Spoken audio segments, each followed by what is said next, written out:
Good evening and welcome to this meeting of the Community Development Scrutiny Committee. My name is Councillor Diana Garrard and I am the Chairman. Members, before we start, I would just like to make a few points of note.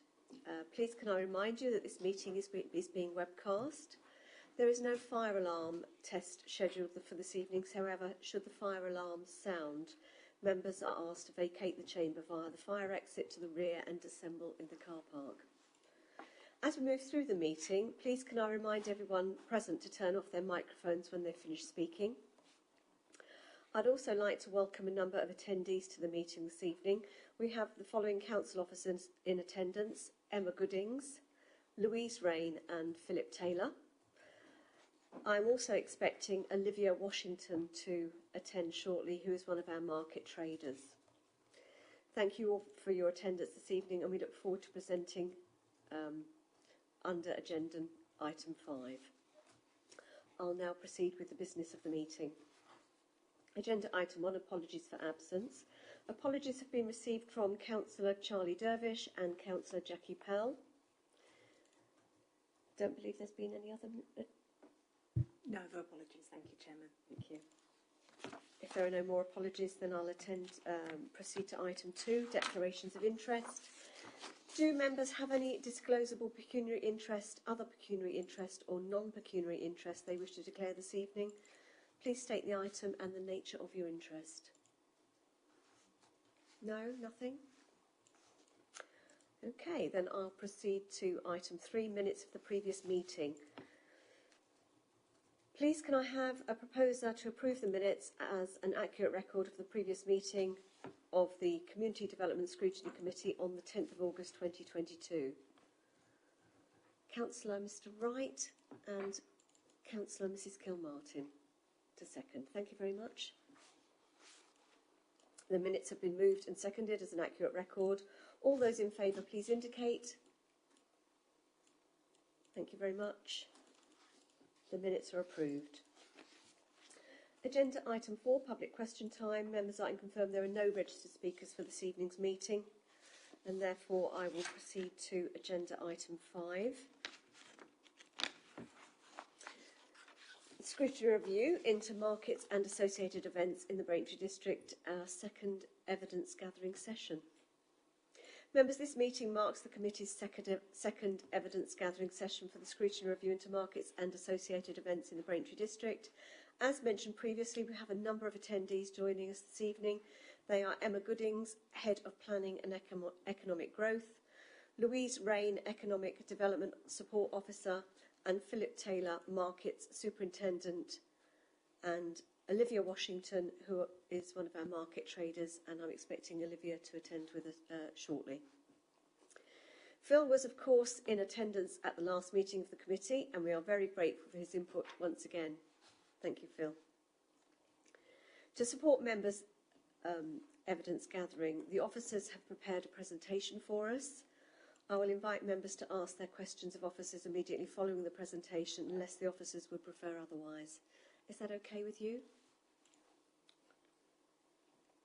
Officers, if you don't have any questions first, please can I invite you to introduce yourselves to the committee and begin with your presentation. Thank you. Thank you, Chair, and thank you for inviting us all here today. As Councillor Garrard said, my name is Emma Goodings. I'm Head of Planning and Economic Development, and the Economic Development team particularly looks after the strategic vision of the markets, and particularly the street market.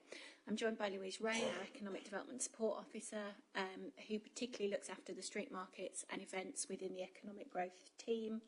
And again, as you said, we've got Phil Taylor with us as well if there are any questions that come up that the market supervisor is in best place to offer. And we will be expecting Olivia hopefully soon, and she's one of our market traders, and she'll be able to answer any questions that you have as particular sort of traders.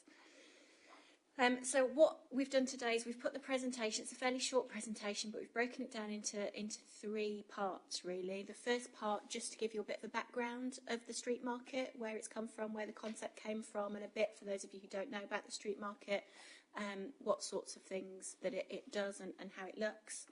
Then we've got a second part of the presentation which sort of talks you through based on the questions that your scrutiny review have got. So based on those 5 questions, we've got some answers and information as part of that process.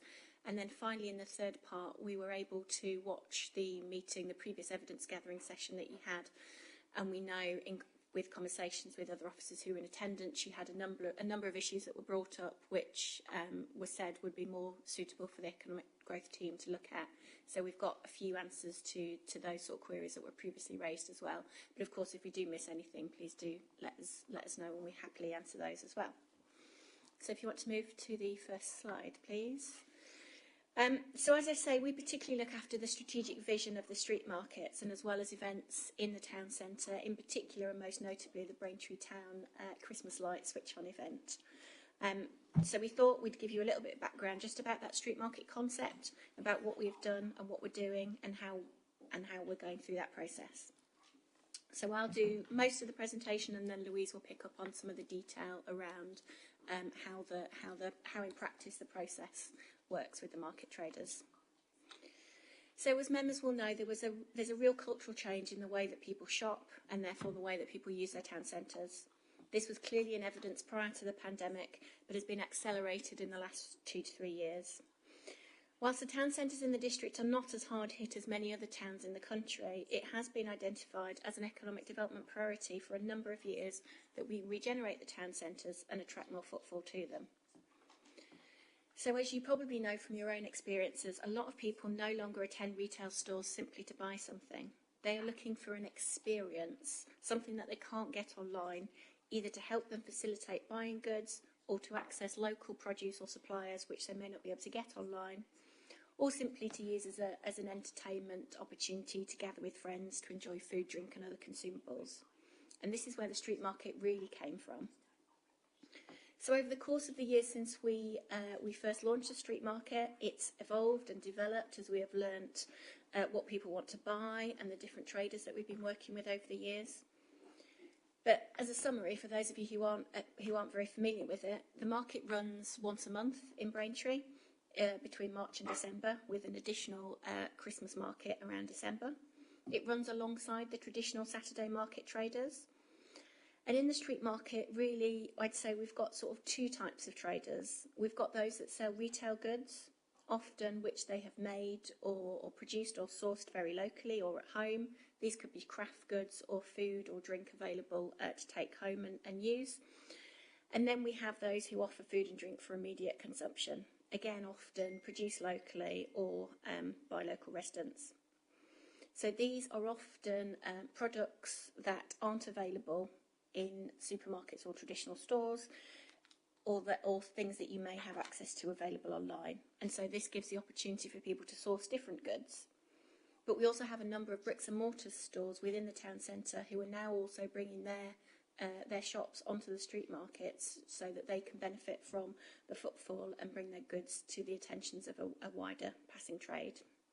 Next slide, please.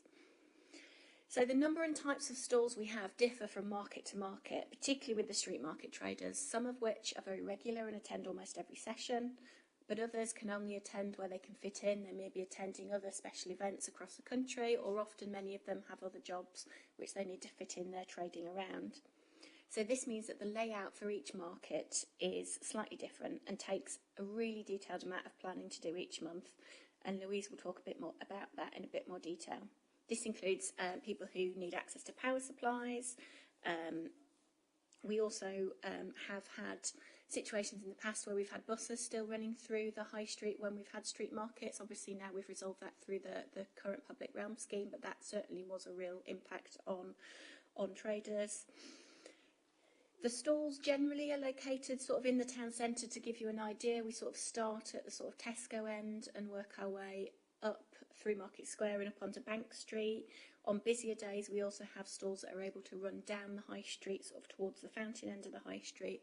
And in several markets, we also have stalls in George Yard as well. So we have a real sort of mix of stalls all around the town centre.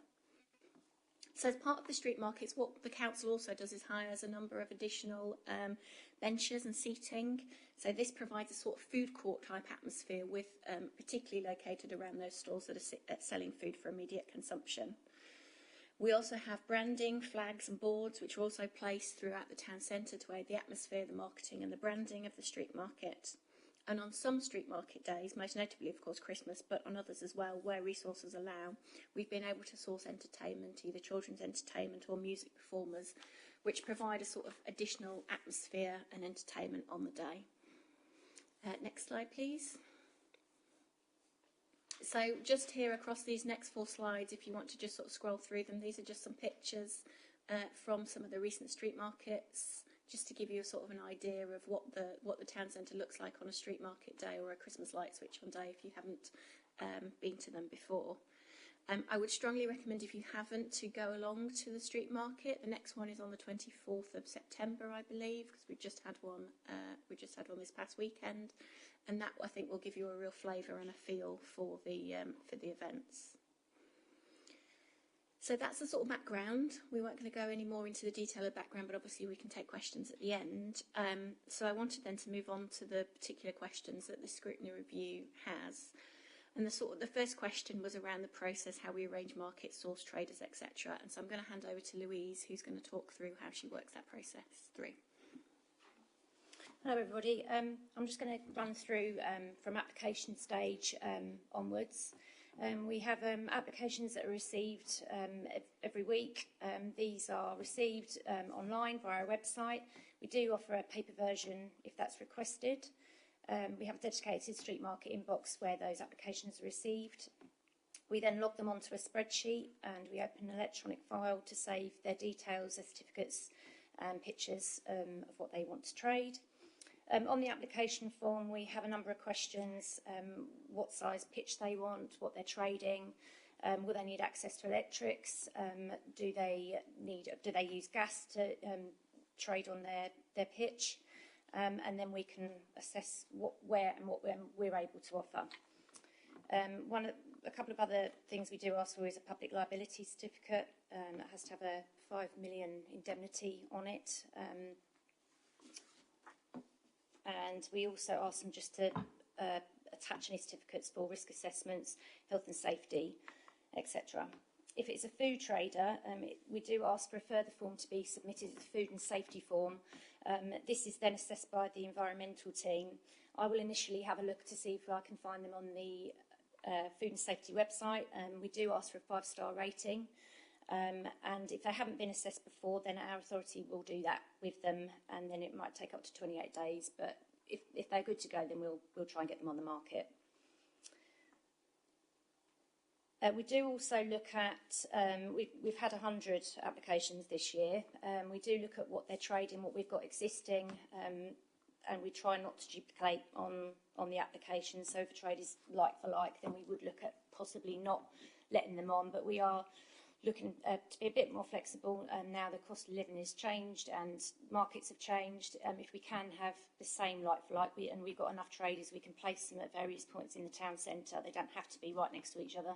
We could put one in George Yard, for example, or one on Bank Street or within Marketplace. We also look to see, we do consider their social media. If they're a trader that is quite a popular trader, they've got a good social media following, that's a real good positive because they can help spread the word for Braintree. It's not an essential, but we do bear that in mind if they've got a good social media presence.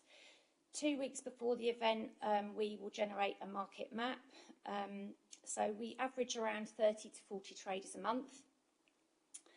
And along with Phil, we both look at the list of traders, what size pitches they have, what impact that's going to have on the high street. Is it going to conflict with other traders? Will it conflict with the high street businesses? And we try to get them all into a certain pattern where it will work. Phil's on the ground, so he knows the high street very well, and he will assist me with putting the traders in the right positions. And again, they're all different pitch sizes, so they're not all a standard gazebo size. They could be smaller or they could be bigger. So we have to take that into consideration on where we're going to place them within the town centre. We work, as Emma has said, we do work closely with George Yard. We have a really good working relationship with the shopping centre, and they are always really keen to have some of our traders in the centre. So if I can't fit them on the high street anywhere, There are a certain type of trader that the George Yard will have within it, and that I don't like to say no to traders, but if I can fit them in, then George Yard is always a backup, and they're always really willing to help us, and they help with our social media as we do with them. The trader email goes out to traders 5 to 7 working days. That will be the market map. We have an important information pack. It's a little bit like War and Peace. It's very long-winded, but it has every question and answer that a trader might wish to ask, from what time they've got to turn up, where they've got to park, where they are located. It's got everything in it. So they have the map, important information. They also get a sequencing plan. We can't have 30 to 40 traders all turn up at the same time because Phil is trying to get the traditional traders in as well as the street markets on top of that. So we do have a time of arrival set for all. We look at the map and the locations and we zone them in and then get them in before 8:30 at the latest. Part of that is we also do prepayment. So I have been encouraging traders since the beginning of this year to prepay for their pitch so they don't pay on the day. We have a good connection with our cashiers team, and they're always prepped in advance of all the traders who are going to attend and the pitch fee they're due to pay. And traders do get a reminder email twice just to say prepay in advance to secure your pitch, but they do have the option of paying on the day with Phil. We do work with our operations team, obviously, and I have to let them know in advance of the pitch map if anyone is requiring a gazebo or a pop-up stall, because this has to be set up just before the market will begin, and they like to have that in advance so they can prep ready in advance to get those in place. We do chase the traders, their public liability certificates. They do sometimes go out of date, so my spreadsheet will tell me when that has gone out of date so I can chase them in advance to make sure they're all up to date to trade on the day. We also, for the alcohol traders, they require a temporary events notice. So I have to get them to apply for a 10 5 days before the event with licensing. And again, I do have to chase them just to remind them that they do need to apply for a 10.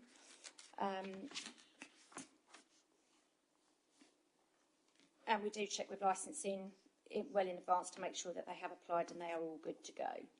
On the back of the trader email, we do get a lot of incoming emails to say some might cancel or some might not be happy with their pitch location. And with that, that does come every month, but then that gives us the scope to reorganise the map or move traders in so we don't have any gaps. And I also have a reserve list of traders who I can then contact to put in their place sometimes. And then post-event, we do send out a feedback email every time just to ask about what their experience was like, how did it go, and we like to hear it good or bad, and we scrutinise the market every month along with the traders so they can tell us what they thought was really positive or negative or what we could do better. Thanks, Louise. Yeah, if we could just move on to and the next slide as well, please.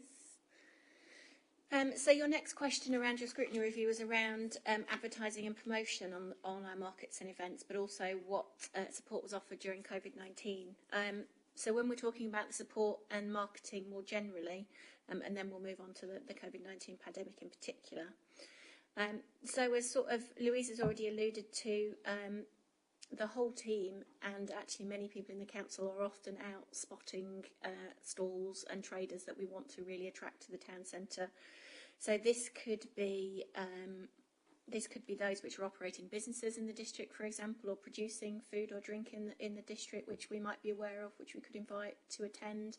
Or this is where many of us are out on in markets in other towns or at events. Indeed, this weekend we've had one of the team go up to a stall and say, "You're amazing. Would you like to apply for the Braintree Street Market?" So we're always very proactive in sort of seeking our traders out.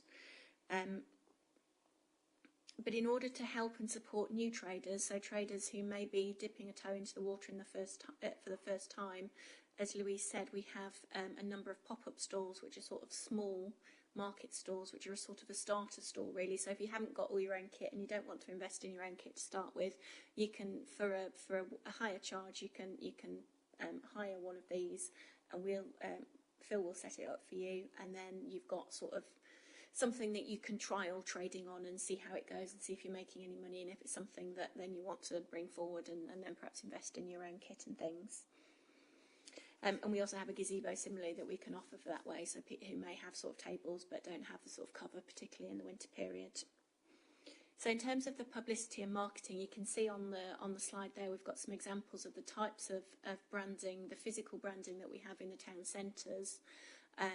The board that Councillor Wilson is nicely modelling on the photo there in the middle is something we were able to purchase with some government funding that we got through COVID, and we've got a number of bigger ones of those as well, which are both they're both advertising the market and advertising the town centre more generally, making sure that people know that New Street exists, that other parts of the town centre exist, so that there are shops and market stalls in a variety of locations, and encouraging people, as you can see, the designs are on the top of that slide there, encouraging people to really sort of shop local and support their local stalls and their local community.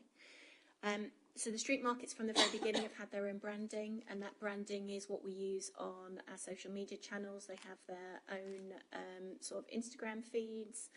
We're on Facebook. We also print off posters, which we put in lots of the council-owned notice boards, and we've also got we also make sure that we have the dates out really far in advance, so both the traders and residents can sort of schedule their time around them, and they're both available on our website and sort of in our publicity posters and things. We've also had bloggers and vloggers attend the markets and attend the Christmas light switch on, which has been a really interesting way of promoting the market, and generally we've had really good stories and write-ups from those, particularly sort of in Essex Live and in the Braintree and Whittam Times, but we've gone sort of slightly further afield as well in others, which have been sort of really supportive. Next slide, please. So that's just an example of one of our posters with the dates on and just the sort of the different feeds and things, which I think we included within the note that was circulated prior to the meeting, so you can have a look at some of the feeds and see some of the photos and content that we put in, both on the lead up to an event and then on the event itself. So during the pandemic, street markets obviously had to completely stop. The traditional traders, which were food traders, were allowed to continue, but the street market was a non-essential retail and therefore wasn't allowed to continue. So in May 2020, we launched an online version of the street market. So that was part of our social media fees. Traders had to apply and be approved as part of a social media platform, and then on the Saturday when the physical market should have taken place, they were able to upload content, photos, videos of what they were selling, and then have direct conversations facilitated via the website, but direct conversations with customers where they could sell their products. So that was just a little thing that we did to try and give some of the traders an avenue in a market where they could continue to reach more people. We did a Shop Local campaign over the Christmas period that year, as we tend to do, and supporting Small Business Saturday as well, which is in early December. So we support both those events, and that's for both our street market traders and for the traders that we have in the bricks and mortar stores. And we also offered traders in the pandemic year free listings on the Visit Braintree District website, which is our tourism and attraction website, and also provided them with digital assets that they could use themselves on their own sort of social media channels. Some of our traders also engaged with Click It Local, which was a sort of online sales and delivery platform, which the council had funded, so it was free to sign up for the traders. And that allowed them a different market again of reaching people and having deliveries out to the local area. Although unfortunately that platform has since ceased trading. And also the traders were contacted directly. As you remember, we had a range of business support schemes that we were able to offer via government mostly during the pandemic, and traders were advised of their eligibility of those, and they were able, in certain circumstances, they were able to apply for some of those, and we made sure that they knew the eligibility and how they could apply. So we restarted the physical markets in July 2021, and we've been sort of regathering the momentum since then. I think it's fair to say that we started quite slowly because we were still nervous about large gatherings, promoting large gatherings of people, even though we were outside. And unfortunately, some of those key traders, particularly those that were in the food area, unfortunately went out of business or were no longer trading after the pandemic. So it's taken us a while to sort of get the momentum back up again, get the list of traders back up again. And I think we really, following this summer, I think we really are there again now. Your next question was just around the team and how we work together. And I think, again, from Phil's presentation, also I think what Louise has said, I don't think there's very much more to add on that. I think we all do work really closely together. And I would say that the cross-departmental team responsible for putting on markets and events is actually a previous winner of the internal team of the half year. It is competition. So I think that just shows just how well that cross-team working to deliver the sort of street markets and events has really paid off internally. Next slide, please. So that's just some stats for our media. You've been sent these slides, so I won't go into them to detail, but that's just some examples of the stats that we have on our social media feeds. So next slide. So another question you had is about the partners and outside bodies that the council works with and helps to manage and advertise markets and events. And I know you talked a little bit in your previous meeting about the National Market Traders Federation, and we have Olivia here today who can perhaps tell you a bit more about her role and how she has succeeded in the competitions and the work that they have been offering. We've also looked more generally at trying to support young traders. The National Federation is particularly concerned about the age demographic of market traders and tries to do a lot of work to encourage younger people onto the market trade. We have looked specifically whether we could host a young traders market, sort of 18 to 30-year-olds. And we've contacted local colleges around that as well. And we have a separate young entrepreneurs programme to help provide grant funding for young people setting up new businesses.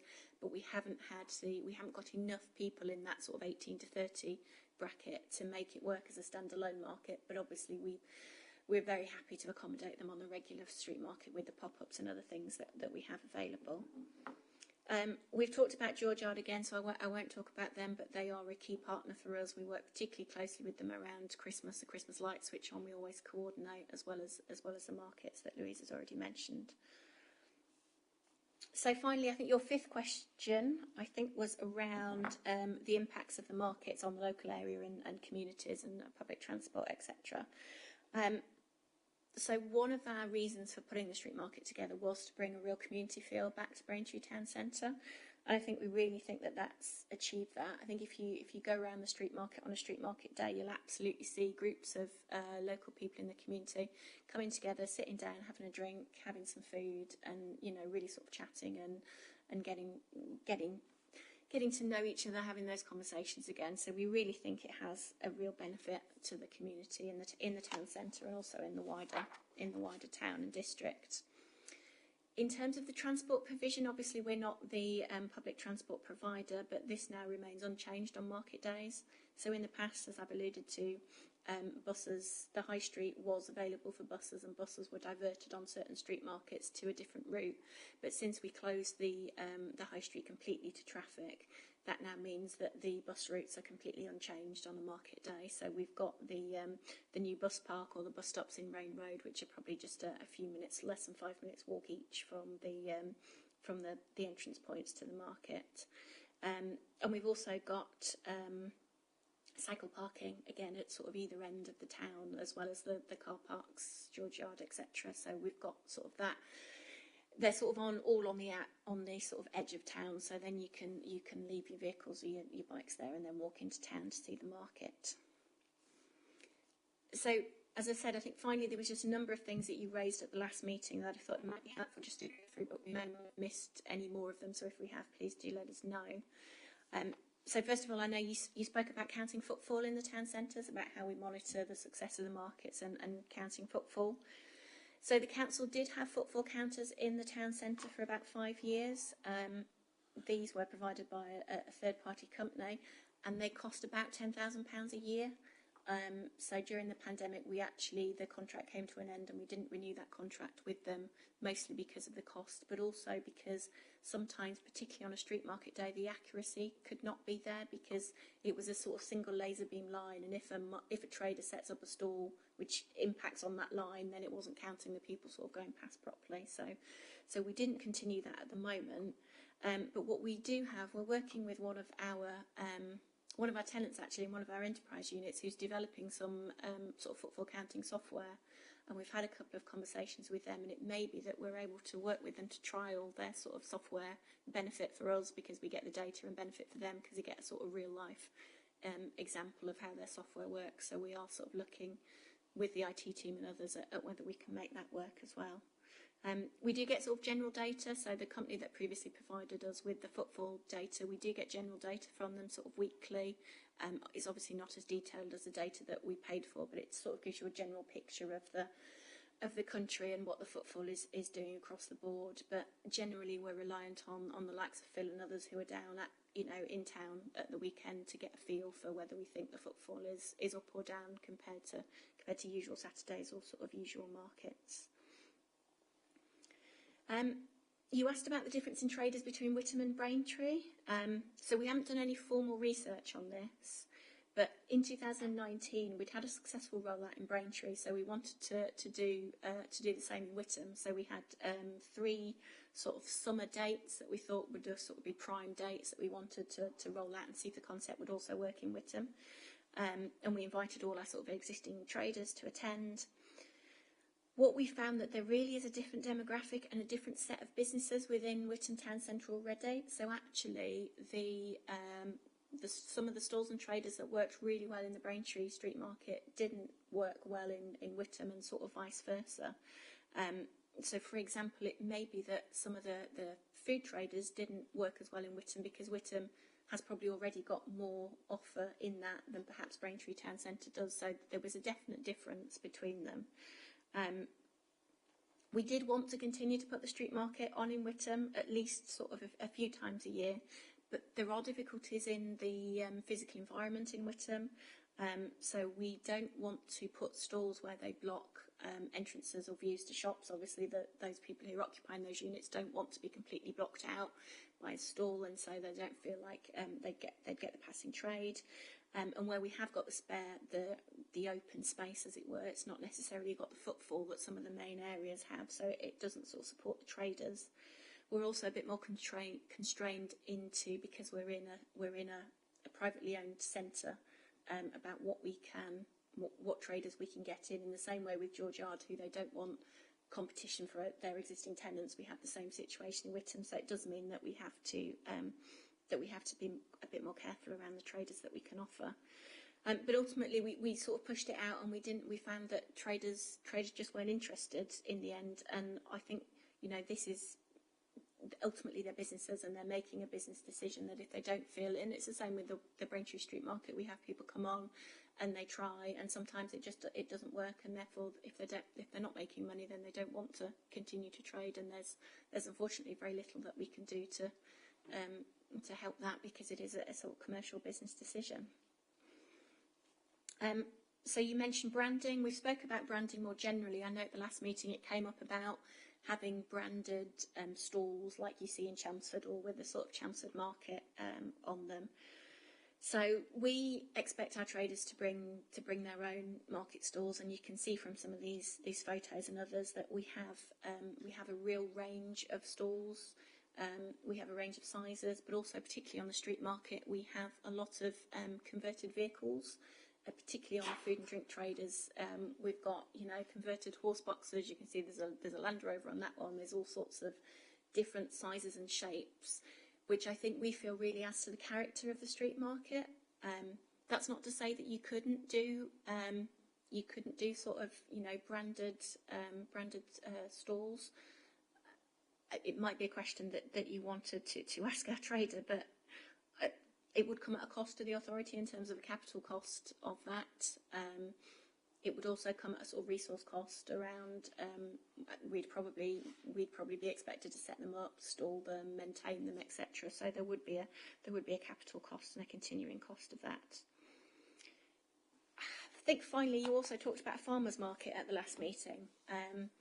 So the street market already is open to local food and drink producers, and we have several of them who attend the market, including the Big Bear Cider Mill, which is producing, growing and producing their stock just up the road.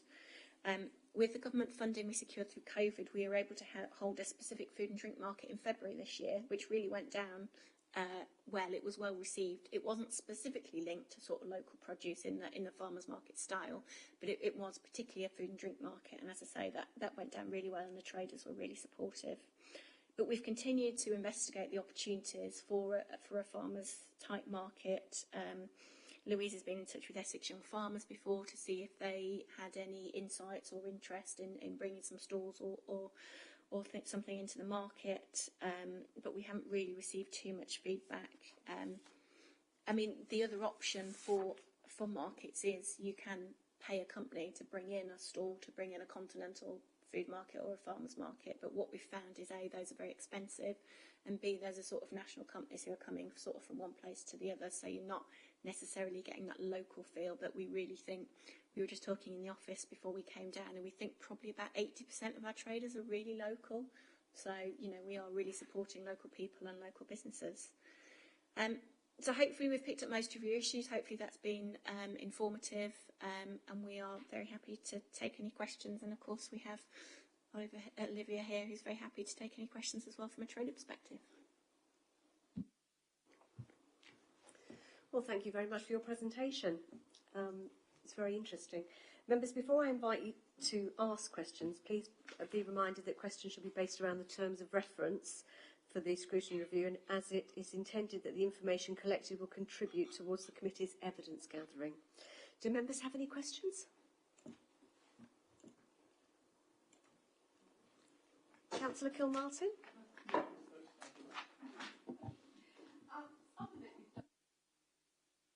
Sorry, some of it you've dealt with. Of course, I'm thinking Whittam more than Braintree. And I've been out and about and talked around, and I've actually given Jessica 5 or 6 pages, or 4 or 5 pages, and also something from Councillor Atwill, who helped start the charter market on Tuesdays in Whittam. And they're simple questions. The first one is, do the numbers of traders decrease in the colder months, do you find? So we deliberately have a pause in January and February because we feel that they would be the months that were particularly that would get particularly poor shows. The November and December markets in the lead up to Christmas are our busiest markets. Actually, they're really, really busy. Footfall, people getting Christmas presents, etc., is really, really busy. In the summer, people tend to dwell more, sit, drink. That's perhaps it. They are really very weather dependent. I mean, it can rain in the middle of summer, and you know, footfall is poor, and it can be a glorious day in October, and you know, people stay and dwell. Okay, so, but do you notice a difference in the numbers of traders and footfall? Yeah, I would say that if the weather's poor, then traders will cancel, or they won't turn up on the day and they don't tell us. Do they still pay rent? No. Thank you. I had a discussion with a stallholder who said that he's very upset that Braintree market, other than on a Saturday, doesn't allow for the traders to park their vans alongside their stalls, and if they need to get something because they've run out of it, they can't, so they lose money. So can you make a comment on parking for the traders next to their stalls, please? Yeah, so it's been in the market traders' terms and conditions that they all sign up to before they trade on the market, that they are not allowed to keep vehicles on the market unless it's essential for their market stall. So there are ongoing discussions with individual traders as to the appropriateness of different stalls, different traders having different vehicles, but we do offer parking and parking permits for Causeway House, for example, in Braintree, so they have got the opportunity to move their vehicle, but we do ask, and it is in their signed up to terms and conditions, that they do move those vehicles. This gentleman said that at least 7 stalls are now refusing to go in because they can't park their vans right next to the stall. Anyway, thank you for that. Are there any live well stalls, do you know, in the market, promoting health?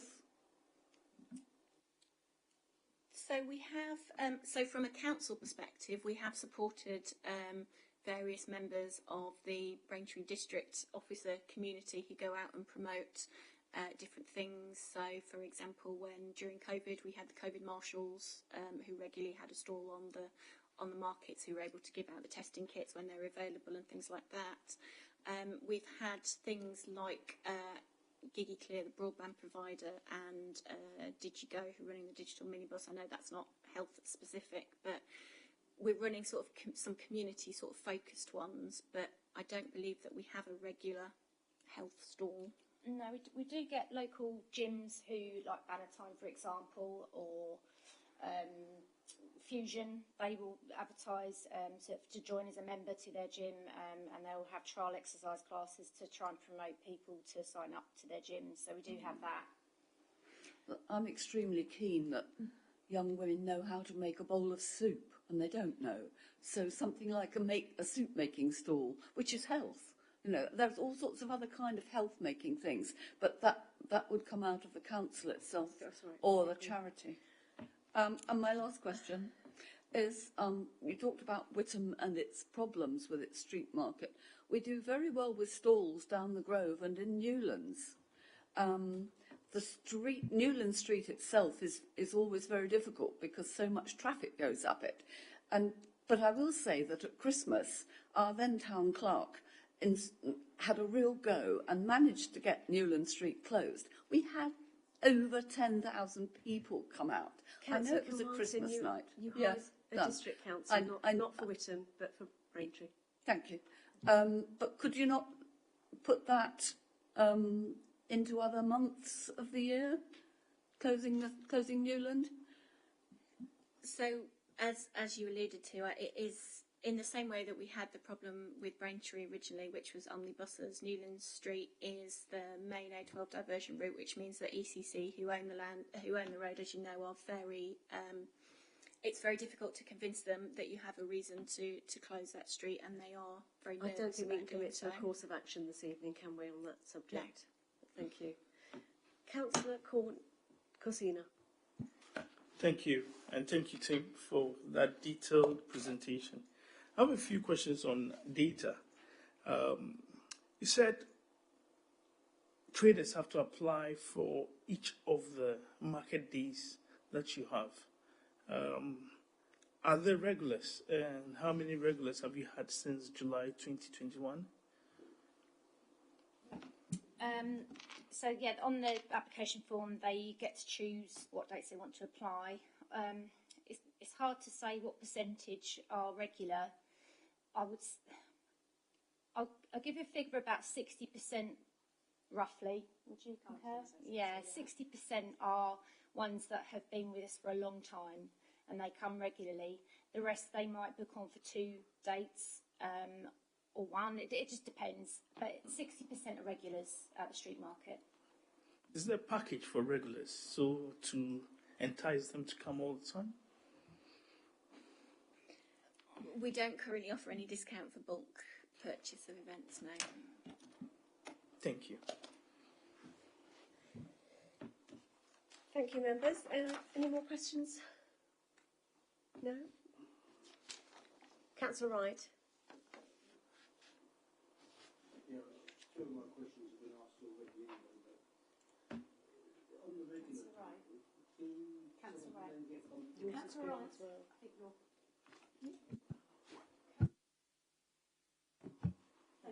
Not right. Do some of the regulars that they get in first today, or they book up the month before? Because I could see that if a lot of new people come in, some of the regulars who go there every week or every month would lose their position, and they're there. Does that ever happen? If they're regular traders, then we try to keep them on the map where they are, just because the logistical, obviously depending on what size they are, they also build a relationship with other traders around them. So if they are regular, we try to keep them in the same spot. Position, yeah, and then if we get new traders in, we'll slot them in around. It might be that there'd be occasions where traders can't attend because they're ill or they've got a holiday booked, and then we would fit in a trader who has booked in it could be a new trader, and we'll put them in that position, but they are aware that they might need to be moved elsewhere when that regular trader comes back. It's a little bit like Jenga, and also it's a little bit of trying to meet in the middle with everybody. So no pitch is ever guaranteed. We do like to have that flexibility, just because of the nature of putting all those people into one place. The regulars do get a little bit of priority. It's just the ease. It's just the ease. Just logistically, it's easy to do it that way. Right. Thank you, Councillor Wright. I'd just like to go back to the footfall, please. So, Mrs. Goodings, you mentioned the cost. Was it £10,000 you mentioned for It what was sort of £10,000 period? a year. £10,000 a year for checking the footfall.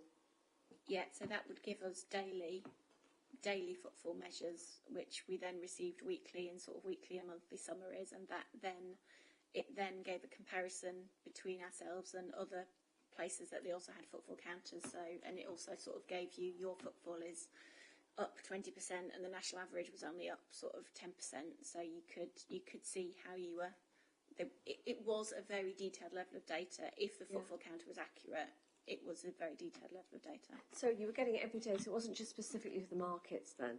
Okay, but you could see the changes presumably from a normal day and when we had a market day. And that was over a 5-year period, so £50,000 spent on that. Yes, yeah.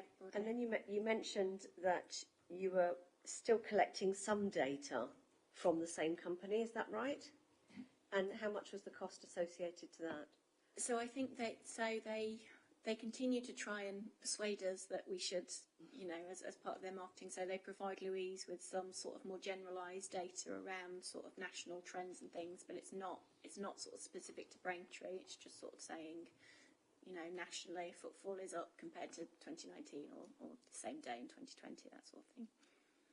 So did that continue, and was there a cost attached to that? No, there isn't a cost to that, no. Okay. Right. Does anybody check comparisons with other towns that have markets in Essex, for example, or even other counties? How do our charges for traders fare against other market towns? Do you know that? I suppose there's two things there. We do look at other markets across, actually all of us do when we're visiting as part of a team. I know I've taken photos of York, and other people have, we go where Louise was up in Saffron Walden only the other weekend just to look at the different markets. We look at the offer, what they're offering, whether there are ideas that we can steal around signage, if they're local markets, whether there are traders that we can entice to Braintree, or really just to get some sort of good ideas from them. So we absolutely do that.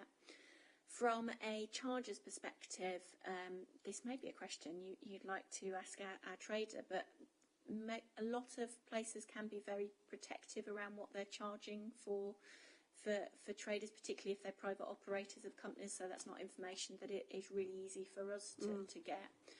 I think from the conversations that we've had with traders, I think we understand that we are relatively cheap compared to other markets.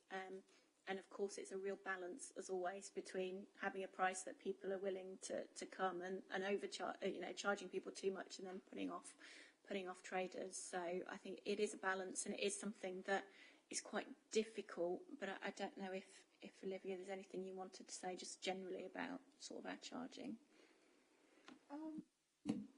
No, not really. I think the charging is pretty fair. I do Bury St Edmunds Market as well, and I rent a gazebo from there, which is £25 for the day. So I think what is it now? 20? Yeah. For pitch fee is I'm happy with it. I think the other traders are as well. Definitely comparable then. Yeah, definitely. That's good. Yeah. It's good to know. Do you offer any trial? You mentioned about new traders coming and being able to hire things, which is great, especially when it's only 20 quid. That's really good. Is there any other incentive to get them to trial at all? Do you give them a cheaper rate or not? I think historically we may have had a bit of a programme where we perhaps gave the odd person, the odd sort of new trader, a sort of a trial go. But we do have to be careful with those types of programmes because the other traders can get very sensitive that there are traders who are trading for free when they've had to pay their sort of pitch fees. So it is something that we've not done on a great scale, but we have done on occasion. Yeah, I can understand that. I think I'd be fairly annoyed as well if someone next to me was getting theirs at a cheaper rate. Have you actually... So you mentioned there was a specific food and drink in February, but then you said that you had a pause in January and February. So how did that come about? So a lot of the sort of boards and things that you've seen, so we had something called Welcome Back funding, which was part of government's response to COVID, where we had an amount of money that we could spend on getting people back into the high street, getting people sort of out of their homes, off the internet, and back into the high street. So part of that funding, it ran out in March. So we were looking at ways that we could spend that funding prior to March, and so we targeted sort of February half term. We thought perhaps that would be a good. It wasn't where we had an existing market on, so we thought there'd be a really good opportunity to trial a food and drink market. And I think the feedback that you had from that was positive. So it's definitely something that we would look at again, but potentially looking again around, maybe February, Easter and October, sort of half terms when people are looking for activities and things to do. But the more markets we put on it, so Louise sort of explaining the really detailed process that each street market takes to put on, the fact that, and we can provide sort of links to the pack of information that we have to put together for every single market, because it's as we've explained, the location, the people are different on every single market. It takes a huge amount of resources, and we are at that point where we can't really put many more events on with the existing resources that we have, both officer resources in the team, but also the sort of financial, because we don't do the street markets to make income for the council. We make it for the benefit of the town centre. But obviously the things like branding, like the furniture that we hire, like any entertainment we put on, obviously does come at a cost, as well as the cost for the operational team in terms of setting up, and also the bigger the event, the more rubbish collection and tidying up and things that has to be done afterwards, all of which sort of comes at a cost to the authority. I may well consider a recommendation for next February in view of the cost of living crisis, because I think a food and drink event would be really good and helpful to get people out of their homes and trying food and hot soup or whatever that is out there. That might be something that would be very helpful in the coming winter. And have you considered going out to wine producers, and for example, I can't think of other people who wouldn't normally provide a market stall? I know there is a wine producer that has been at Saffron Walden Market. They've been locally sourced. Have you tried sort of marrying up? I know we have a grape and grain trail, and have you tried to sort of encourage those people to come and take it up? So we have had a number of those sort of local traders. We've got the Essex Distillery, is that their name? Yeah. The Essex Distillery, who are a fairly regular trader. The Big Bear Cider Mill, again, a fairly regular trader. Any of the others who? I have a list of traders who I'd love to come and trade in Braintree. As we do look at other markets, and I always get a business card, and then I will follow it up with an email to say, please come to Braintree. It's just really hard to pin them down to get them into Braintree. I think the Christmas market, especially when people are sort of looking for gifts and are perhaps willing to spend a little bit more, than you can, as an example from the distillery, you can buy a bottle of bog standard gin from Tesco for £12, and you'd spend a bit more money on their product, but obviously it would be locally sourced and a quality product. So I think around sort of gifting time, especially, that's where we especially get more sorts of traders of that like on the market. I can imagine it's not easy. I don't think I have any more questions. Let me just have a quick look. No, I don't. Thank you, Emma and Louise. I was just going to say, I'd like to just invite Olivia to tell us about her experience as a market trader, the sort of thing that you sell and other markets that you go to, and how they compare to Braintree, if that's okay. Yeah, of course. Lovely. So Thank I'm you. Olivia. I use they, them pronouns, and my business is fabric, haberdashery, and handmade alternative decor.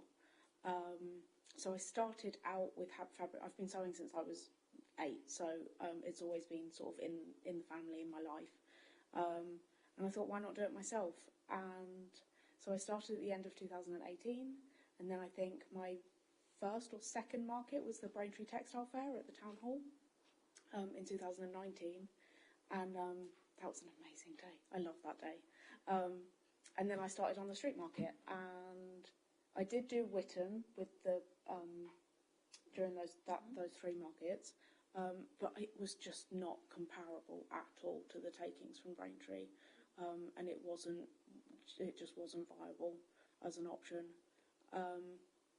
But I started my business on the pop-ups, which I actually looked back at some pictures the other day, and that was, oh boy, was it full. But really lovely to look back on it. So I do Bury St Edmunds regularly. That's once a month. I'm sure they've got about 70 traders or so. It spans like the whole high street. Huge, but brilliant. And that's how I got in. No, it was Stephen actually that got me into the NMTF from Braintree in 2020. Wish I'd known about it sooner, because next year's my last year, because I'm turning 30. So, but I think it would be amazing. They did local heats this year in some areas, and I think it would be amazing for Braintree to host some local heats. Especially being a market town, I think that would just be a really neat connection into everything. And then maybe a regional final. Yeah. Sorry. You sell haberdashery and fabrics and different things. Yeah. Do you have to go and source those and pick them up from, say, London or Sometimes. Yeah. Sometimes I'll take a trip up to London, sometimes I'll take a trip up to Birmingham, but that doesn't happen very often. I don't drive, I have epilepsy, so I'm reliant on my other half to get me to and from markets and suppliers and things. So a lot of my suppliers actually have websites that they'll just post out to me. That's for fabric and haberdashery, and then the handmade stuff I make in the living room and or kitchen. So what sort of handmade products do you make? So I should have brought them with me actually. Make like paperweights and skulls. So they're kind of like skulls of every sort of calibre. I've got some sewing themed ones. I've got some more gothic ones. I've just started doing some comic book themed ones, which are on display at Blast Comics at the end of the high street, if anyone wants to go and have a look.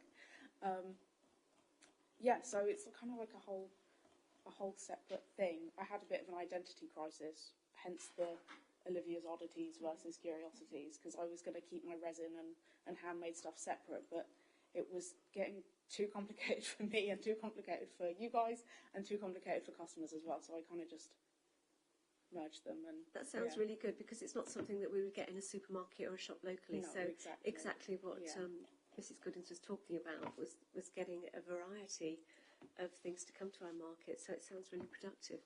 Yeah, and I shop with other small businesses in the area and, the surrounding areas as well. And I always say how well priced and good Braintree is for markets. And I always brag about the pop-ups, because it is such a convenient way for small businesses to trial markets. And so I always suggest and recommend us. That's lovely, thank you. Members, have you got any questions for Olivia? Councillor Wright.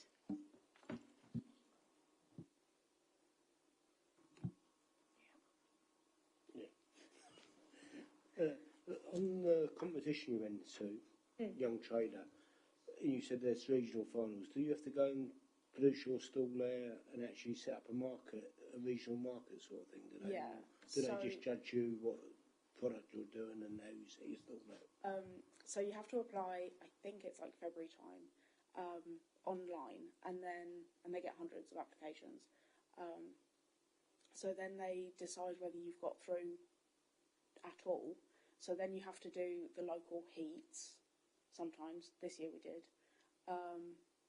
So I did heats in Haverhill and Bury St Edmunds because I am east of England, but that kind of is supported by West Suffolk. So there's 4 judging categories. So there's general retail, arts and crafts, food and drink, or groceries. So I was in general retail this year, and they assign that at the after the heats. So they kind of see your product, they ask you, they judge you on, to be honest, we don't fully know the judging criteria, Right. but they always ask things like how well you know your product, how long your business has been going, where you trade, suppliers, pricing, gaps. They ask a thoroughly It's in-depth. quite a thorough interrogation. Yeah, and obviously you've got very short time to sort of explain who you are and why you should be put forward for the finals. Well done. Thank you. Councillor Corsina. Okay. Thank you, Olivia. So, what's been the impact of the competition on your business and yourself? Has it been extremely positive or something you would always remember about? It's definitely positive. It's definitely stressful, but I've made so many friends just doing it over the last 3 years, to be honest. And I still keep in touch with them on social media, and it's just great to, even though we only see each other once a year, it's really nice to see each other and, you know, get business tips or just talk about how things are going and if they've got, you know, anything that we can help each other out with. So it's always a really positive experience. But yeah, it is stressful from a business point of view as well. So, what would be your advice to any young trader who wants to do a pop-up? Probably help Emma with the 18 to 30. Yeah, definitely. Hopefully, you could write it to Emma. But Yeah. what would be your advice to anyone who wants to go into such? Gosh, I think just take the leap, to be honest. I know it's scary, and I know it's daunting, and I know you might think it's expensive, but it's so worth people seeing the face of the business instead of just like on Amazon or on Etsy or on a website, and you don't see or get an opportunity to speak to people. So I think just jump, and these guys will be there to catch you. That's good to know. Thank you, Olivia. No Is there worries, anything else thank you wanted you. to add at all? I don't think so, no. Actually, you mentioned branded gazebos. And yeah, Chelmsford do that, but they've got it on a purple gazebo, Yeah. which makes the whole stall darker. And I think white gazebos are more expensive, but they're so much more worth it. And then there's just like a whole cost thing attached to it. So I think, yeah, traders would like a branded gazebo, but is it worth it financially when we bring our own? That kind of sounded negative, but I didn't mean it to be. So, Olivia, is it an early start for you when you have a stall a day where you're working outside? It's early for me. It's not quite so early for my other half because he's used to getting up at 7, 7:30. But 7 for me is an early day, yeah, and a long day because I think at Braintree we pack up at 4ish, something like that, depending on how the day goes. Might be later. And so we don't get home till, and then unpacking the car. So it's a full almost 12 hours, and at Bury as well is a full 12 hours. So it's exhausting, but it's very worth it. That's good to hear. Just a question for the officers. You said you sent an email out just before, or is it 5 to 7 days beforehand? Yeah, it depends. If I can get it out 7 days or in 10 days, I will do. But traders generally get it on the Friday or the Monday before the date. So that consists of the map of Yeah. where they're... They get the market map, they get a document which has got everything they need to know. So it'll be what time to arrive, who the contact is, Phil, with the numbers. It will tell them where, just general courteous comments like when you turn up to set up, just be mindful of each other when you and make sure you keep a path clear for the next trader to come in. Silly things like that. It's a huge document, and Olivia will be able to tell you if it's a good read or not, or if it covers everything. Is it possible for us to have an example Yep, sure. sent out so we can just have a cursory look and just see what goes to traders? Yep, so they get that as well, and they get the sequencing plan, which gives them a time of arrival, and we sort of group the traders in to come in at certain times, just so they don't all turn up at the same time, and then that could be a big problem for Phil to manoeuvre 30-odd traders in at the same time. So we have slot times for them to arrive.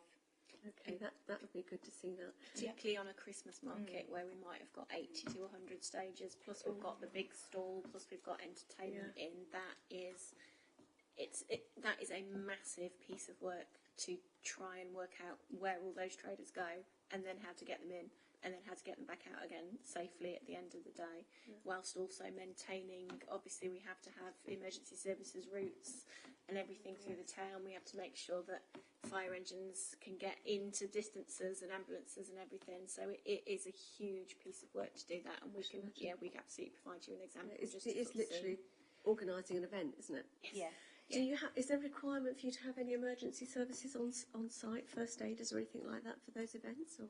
So we have always historically had worked with St John's Ambulance on the Christmas light switch on event, because that has so many people. That is by far our biggest event, and that can often go on until 8 in the evening. So that's a really long day. So we always make sure we have St John's Ambulance there in attendance on that one. We don't have them for the other events because they're not of the same scale in terms of bringing people to town. So that would obviously be. But Phil is, and the other guys from Ops are also sort of on the ground. So if there are any emergency situations, then Phil's obviously there to help deal with. So what are the council's biggest costs for something like the Christmas event? Just top 3 or something. So aside from the lights themselves, if we're talking about a Christmas light switch on, the lights themselves are obviously hugely expensive. The other really expensive pieces of kit are the staging itself. So if you've been to the Christmas light switch on, we have a big portable stage which sits on the sort of service road in front of Tesco.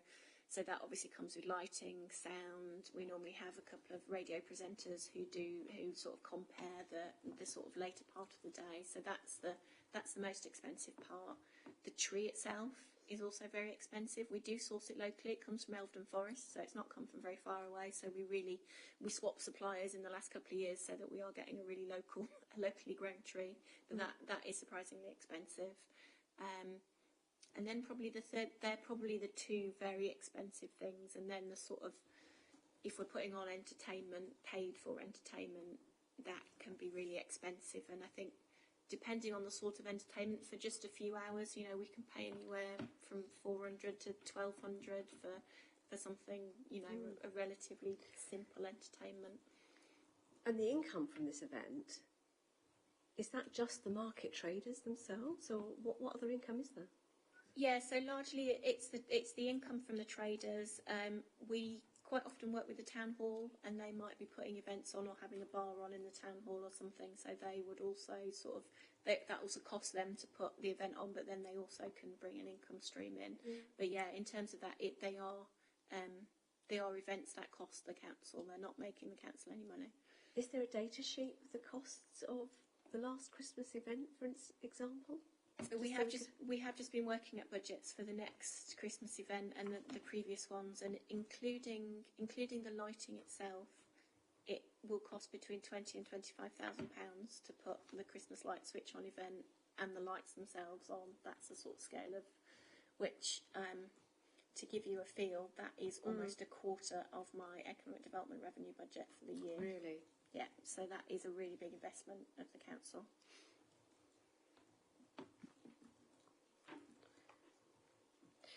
So that is funded out of the economic development budget. Gosh, a quarter. I had no idea. So it's I wonder if people really appreciate that.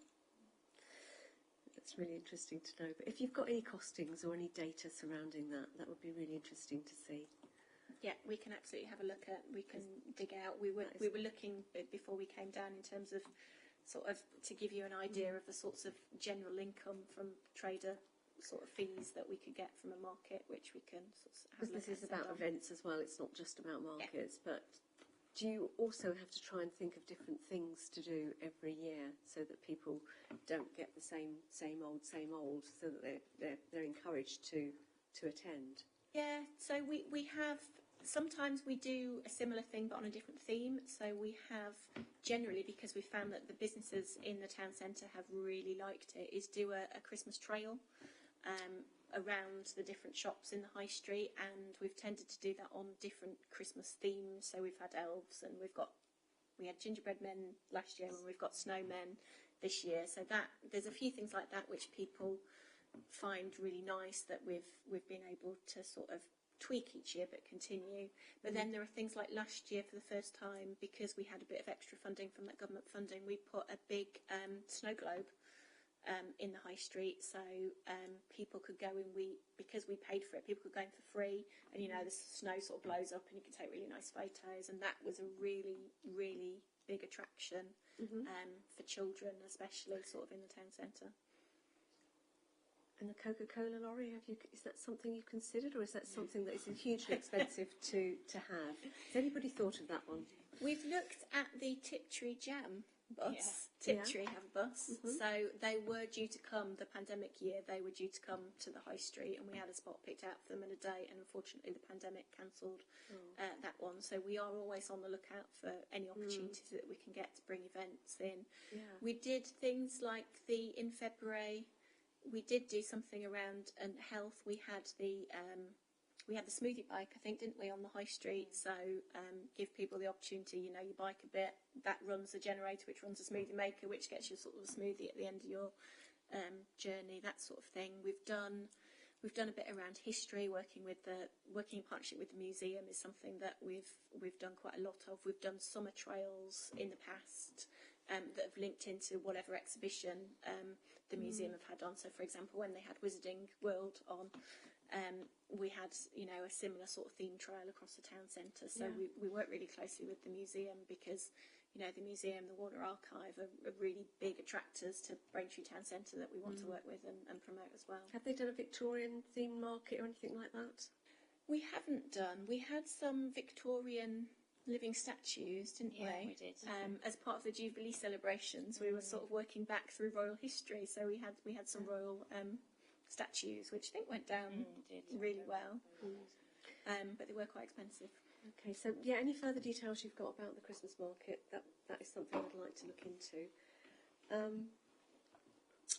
And finally, Phil, you haven't said anything this evening. Is there anything you'd like to add at all to our scrutiny review that would... Well, there's not much I can say because I think they've said it all. So I'm just on the end here. Well, I am grateful that you've attended this evening, because your help is always invaluable anyway. But it's nice of you to come. I haven't got any more questions. Has anybody else got any more questions at all? Councillor Cressina.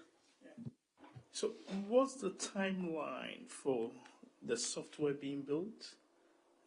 So that we can get data. And secondly, I would like to know whether a high footfall, does it bring positive feedback from the traders, or does a low footfall, what's the vice versa on that? So in terms of the timing, I'm not sure. So they've been particularly liaising with the IT team, who sort of obviously they can talk technology with each other. So, but I will speak to them, and I'll forward any more details that I've got through via Jess and Emma, if that's okay. In terms of the footfall more generally, so for example, I was speaking to an owner of a bricks and mortar store in Braintree the other day, and he was saying that his profits go up 20% on a street market day, because even though people might be coming in to visit the street market, they're also then visiting the other shops as well in the town centre. So we've definitely had really positive responses. When we first put the street market on, the stores who were already in town in premises, I think, feared that it would be a competitor to them, and so they were quite worried about the concept.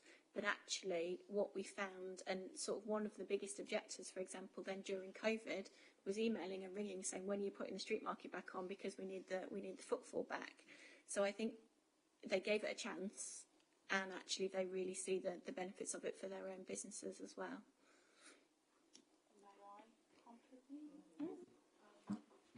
So it's actually one of the things that we discuss most as traders, is that footfall doesn't necessarily mean profit. So it can be there can be 10,000 people coming through the high street, but that does not mean that we're going to make 10 grand by any means. They could just and it depends on the time of year as well. So if there's 10,000 people coming through at like July, August, then it's possibly summer holidays. They have the kids with them. Their expenses are already outgoing because they've got holidays coming up or have just come back from holiday.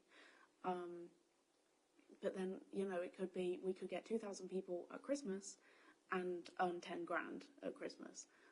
So they don't correlate, but it's difficult to tell when they do, if that makes sense. Thank you.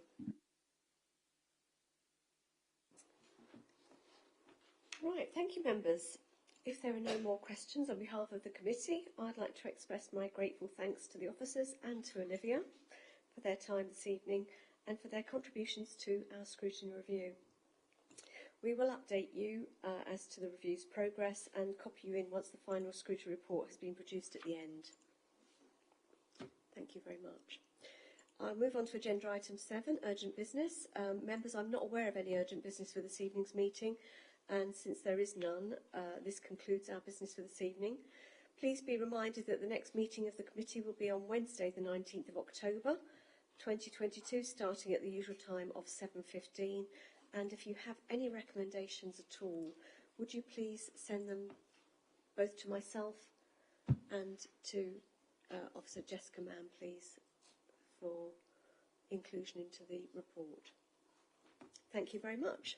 I will now close the meeting at 20:32. Thank you.